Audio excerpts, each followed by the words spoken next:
പ്രിയപ്പെട്ട പ്രേക്ഷകർക്ക് സ്വാഗതം. ഇത് ബ്ലാസ്റ്റേഴ്സ് സോക്കർ.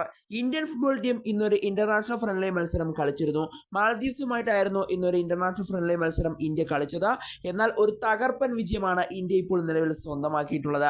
എതിരില്ലാത്ത 3 ഗോളുകൾക്കാണ് ഇന്ത്യ വിജയിച്ചു കയറിയത്. കൂടാതെ സുനിൽ ഛേത്രി വീണ്ടും ഇന്ത്യൻ ജേഴ്സിയിൽ തിരികെ എത്തിയ ഒരു മത്സരം കൂടിയായിരുന്നു ഈ മത്സരം. സുനിൽ ഛേത്രി ഇന്നത്തെ മത്സരത്തിൽ ഒരു ഗോൾ നേടിക്കൊണ്ട് ആ തിരിച്ചുവരവ് ഗംഭീരമാക്കിയിരിക്കുന്നു എന്ന് തന്നെ നിലവിൽ പറയേണ്ടി വരും. എന്തായാലും നമുക്ക് വിശദമായി തന്നെ പരിശോധിക്കാം. അതിനു മുമ്പ് നമ്മുടെ ചാനൽ കണ്ടുപോകുന്ന ഏകദേശം 80% പേരും ചാനൽ ഇതുവരെയായിട്ടും ഒന്നും സബ്സ്ക്രൈബ് ചെയ്തില്ല. അതുകൊണ്ട് തന്നെ കൂടുതൽ കേരള ബ്ലാസ്റ്റേഴ്സ് അപ്ഡേറ്റ്സുകൾക്കും ISL അപ്ഡേറ്റ്സുകൾക്കും അതുപോലെ തന്നെ ഇന്ത്യൻ ഫുട്ബോളുമായി ബന്ധപ്പെട്ട എല്ലാ അപ്ഡേറ്റ്സുകൾക്കും എല്ലാവരും മറക്കാതെ തന്നെ നമ്മുടെ ചാനൽ സബ്സ്ക്രൈബ് ചെയ്തേക്കുക. അപ്പോൾ നമുക്ക് ഇതിന്റെ വീഡിയോ തന്നെ കടക്കാം. എന്തായാലും ഇന്ന് നടന്ന ഇന്റർനാഷണൽ ഫ്രണ്ട്ലി മത്സരത്തിൽ ഇന്ത്യ ഒരു തകർപ്പൻ വിജയമാണ് നിലവിൽ സ്വന്തമാക്കിയിട്ടുള്ളത്.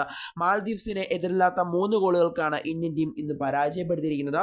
രാഹുൽ ബേക്കയാണ് ഇന്ത്യക്ക് വേണ്ടി ആദ്യം ഗോൾ സ്കോർ ചെയ്തത്. അദ്ദേഹം കോർണറിൽ നിന്ന് വന്ന പന്തായിരുന്നു അദ്ദേഹം വലയിലേക്ക് എത്തിച്ചത്. എന്നാൽ രണ്ടാമത്തെ ഗോൾ ഇന്ത്യക്ക് വേണ്ടി സ്കോർ ചെയ്തത് ലിസ്റ്റൺ കൊളാസോയായിരുന്നു.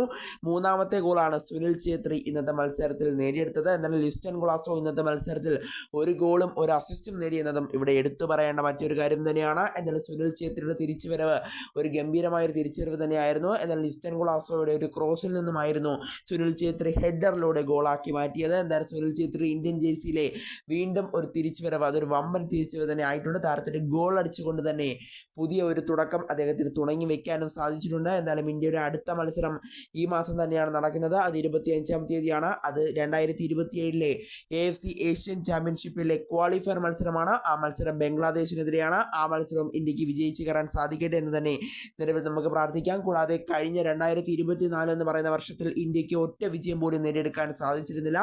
എന്നാൽ 2025 ആദ്യ മത്സരത്തിൽ തന്നെ ഇന്ത്യ ഇപ്പോൾ പൊളിച്ചടക്കിയിരിക്കുന്നു. എതിരില്ലാത്ത 3 ഗോളിന്റെ ഗംഭീര വിജയം.